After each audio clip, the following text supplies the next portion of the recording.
Shalom. आज जिस विषय पर आपसे बात करना चाहता हूँ, विषय है ईयर ऑफ प्रिपरेशन, तैयारी का वर्ष। इफिसियों चौथा अध्याय 22 से 24 में इस प्रकार से लिखा है कि तुम अगले चाल चलन के पुराने मनुष्यत्व को, जो भरवाने वाली अभिलाषाओं के अनुसार भ्रष्ट होता जाता है, उतार डालो और अपने मन में आत्मिक स्वभाव में नए बनते जाओ और नए मनुष्यत्व को पहन लो, जो परमेश्वर के अनुसार सत्य की धार्मिकता और पवित्रता में सृजा गया है। 2025 वर्ष बीत गया। 2026 वर्ष की शुरुआत हो चुकी है। प्रश्न ये है कि क्या मेरे जीवन में कुछ बदला? साल बीत गया, साल बदल गया, जीवन बदला कि नहीं बदला? हम हर साल 31 जनवरी को, 30 जनवरी को हम बहुत सारे प्रण करते हैं, बहुत सारी प्रतिज्ञाएं लेते हैं कि अगले साल हम ऐसा करेंगे, वैसा करेंगे, इस चीज़ को फॉलो करेंगे। पर ये जितने भी हम प्रतिज्ञाएं करते हैं, जितने भी हम प्रोमिसेस करते हैं, वो मोस्टली हमारे शारीरिक और सांसारिक बातों पर डिपेंड होती है कि हम अपना वेट लूज करेंगे और इस प्रकार की बहुत सारी बातें हैं जो हम करने की प्रण लेते हैं, प्रतिज्ञा करते हैं, प्रॉमिस करते हैं। पर देखा जाता है कि वो जैसे जैसे दिन बीतता जाता है, हम उसको पूरा भी नहीं कर पाते। बहुत कम लोग हैं जो अपनी जो प्रतिज्ञाएं करते हैं उसको पूरा कर पाते हैं। इस साल, जबकि हम सब जानते हैं कि प्रभु यीशु मसीह का आना बहुत निकट है, जितनी भविष्यवाणियाँ की गई हैं, उन भविष्यवाणियों को अपने जीवन में हम देख रहे हैं, वो होती हुई देख रहे हैं। और बाइबल साफ कहती है कि यीशु मसीह का आना बहुत ज़रूरी है और वो चोर की नाई कभी भी आ जाएगा। हमको उसके आने का समय नहीं मालूम, वो कब आ जाएगा हमें पता नहीं। तो क्यों ना इस नए वर्ष को हम एक तैयारी का वर्ष माने आए? क्यों ना हम इस नए वर्ष को एक तैयारी के वर्ष करते हुए अपने आप को तैयार करें कि जब यीशु मसीह बादलों पर आ रहा है तो हम उसके साथ उठा लिए जाएं। और क्यों ना उसकी इच्छा, जो परमेश्वर चाहते हैं कि कोई भी नाश ना हो, हम परमेश्वर की इच्छा को अपने जीवन से पूरा करें। ये वर्ष 2026 वर्ष हमारे लिए तैयारी का वर्ष हो जाए। हम उसके हिसाब से अपने जीवन में उन प्रतिज्ञाओं को लें, उन प्रोमिसेस को लें जो हमारे जीवन को बदल दे, जो हमारी तैयारी को पुख्ता करे, ताकि हम हर समय तैयार पाए जाएं। इसलिए कुछ प्रोमिसेस मैं आपके सामने रखना चाहता हूँ। यदि आप उन प्रोमिसेस को लेते हैं और आप उन प्रोमिसेस को पूरा करते हैं, तो हम और आप उस तैयारी को करते हैं जो प्रभु यीशु मसीह के लिए बहुत ज़रूरी है, उसके दूसरे आगमन के लिए बहुत ज़रूरी है। यहाँ वचन कहता है, भरमाने वाली अभिलाषाओं के अनुसार भ्रष्ट होता जाता है, उतार डालो। जो हमारी पुरानी अभिलाषाएं हैं, जो हमारे पुराने आदत हैं, जो पुराना स्वभाव है, उसको छोड़ने की बात है। तो प्रतिज्ञा क्या है?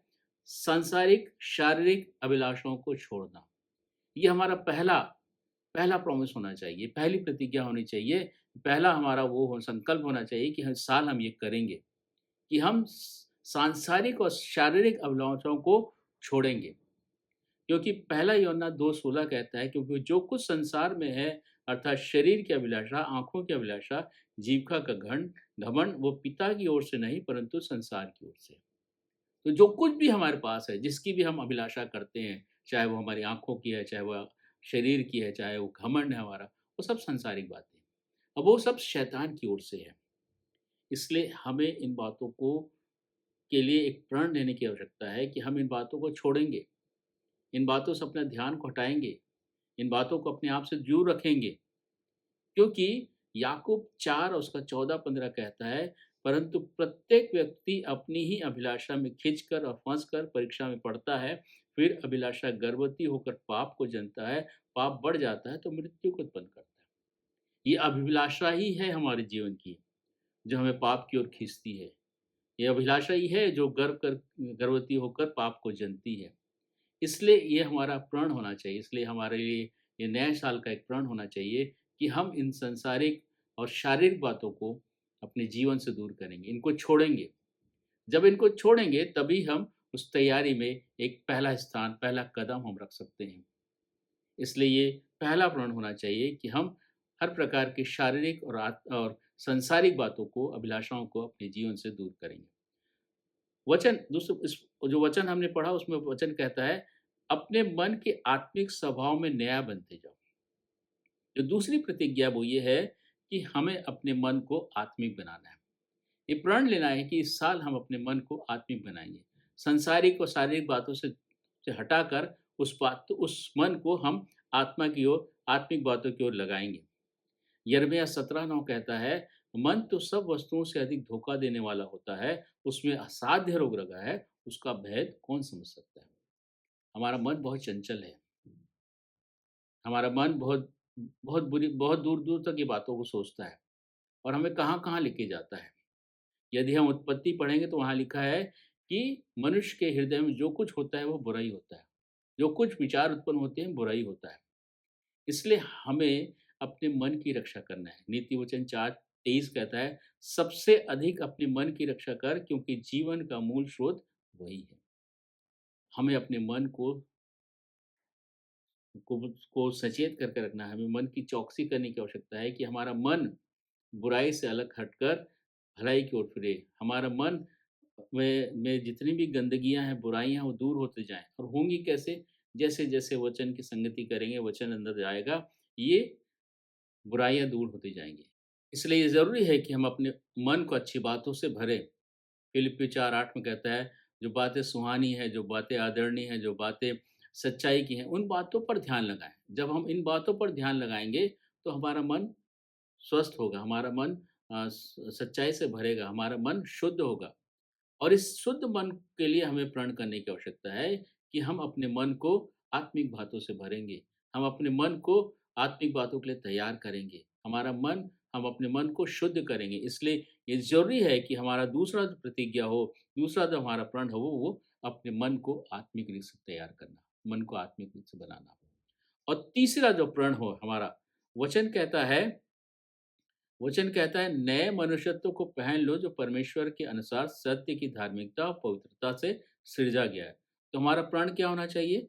यीशु मसीह के स्वभाव जैसे हमारा स्वभाव को प्राप्त करना। फिलिप्पी 2:5 कहता है, जैसा यीशु मसीह का स्वभाव था वैसा ही तुम्हारा स्वभाव हो। उस स्वभाव को प्राप्त करना है। और दूसरा पतरस 3:18 कहता है, अब हमारे प्रभु प्रभु और उद्धारकर्ता यीशु मसीह के अनुग्रह पहचान में बढ़ते जाओ, उसी की महिमा अब हो और युगानुग होती रहे। उसी के पहचान में, यीशु मसीह की पहचान में, उसके स्वभाव को प्राप्त करना है, उसकी पहचान में बढ़ते बढ़ते चले जाना है, ताकि हम यीशु मसीह जैसा चलें, यीशु मसीह जैसा बोलें, यीशु मसीह जैसा करें, ताकि हम अपने आप को उस दिन के लिए तैयार करें। यीशु मसीह के स्वभाव को प्राप्त करने के लिए ज़रूरी है कि आत्मा का फल हमारे अंदर लगे। वो आत्मा का फल जो गलातियों 5:22-23 में लिखा है, पर आत्मा का फल प्रेम, आनंद, मेल, धीरज और कृपा, भलाई, विश्वास, नम्रता और संयम है। और ऐसे-ऐसे कामों के लिए विरोध में कोई व्यवस्था नहीं। ये जो 9 बातें हैं, आत्मा के जो गुण हैं, फल के जो गुण हैं, उन गुणों से अपने आप को सुसज्जित करने की आवश्यकता है। अपने आप को सँवारने की आवश्यकता है, ताकि ये गुण, जो गुण यीशु मसीह में थे, वो गुण हमारे अंदर आए, हम तैयार पाए जाएँ। इसलिए बहुत ज़रूरी है कि हम इन प्रतिज्ञाओं को इस नए साल में अपने जीवन के लिए लें और इसको पूरा करें। इसको पूरा करें और और अपने आप को तैयार करें। समय बहुत कठिन है, समय बहुत कम है। यीशु मसीह कभी भी आ सकता है। इसलिए अपने जीवन का अवलोकन करें, अपने जीवन को देखें, परखें, जाँचें कि हम कहाँ खड़े हैं, हम तैयार हैं कि नहीं हैं। हम बहुत समय सांसारिक बातों में बिता चुके, बहुत सारे सांसारिक हमने प्रोमिसेस प्रण कर लिए कि हम इस साल ये करेंगे। इस साल, इस 2026 वर्ष हमारे लिए एक एक तैयारी का वर्ष होने पाए। हमारे लिए एक आत्मिक तैयारी का वर्ष होने पाए, ताकि यीशु मसीह जब हम यहाँ आएँ तो हम उसके साथ उठा ली जाएँ।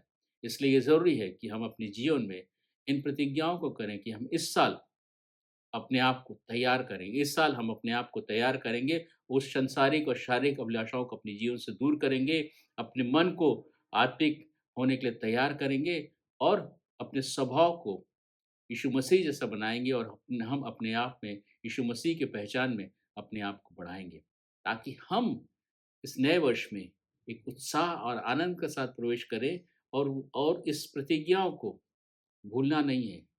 इस प्रतिज्ञाओं को पालन करना है ताकि हम तैयार पाए जाएँ, ताकि ये नया जीवन हमें यीशु मसीह के नज़दीक लेके जाए। ये नया जीवन हमें यीशु मसीह के साथ बादलों में लेके जाए। परमेश्वर इन वचनों के द्वारा हम सबों को बताए कि आशीष का बढ़ाए। आप सबों को इस नए साल पर बहुत-बहुत बधाई और शुभकामनाएँ।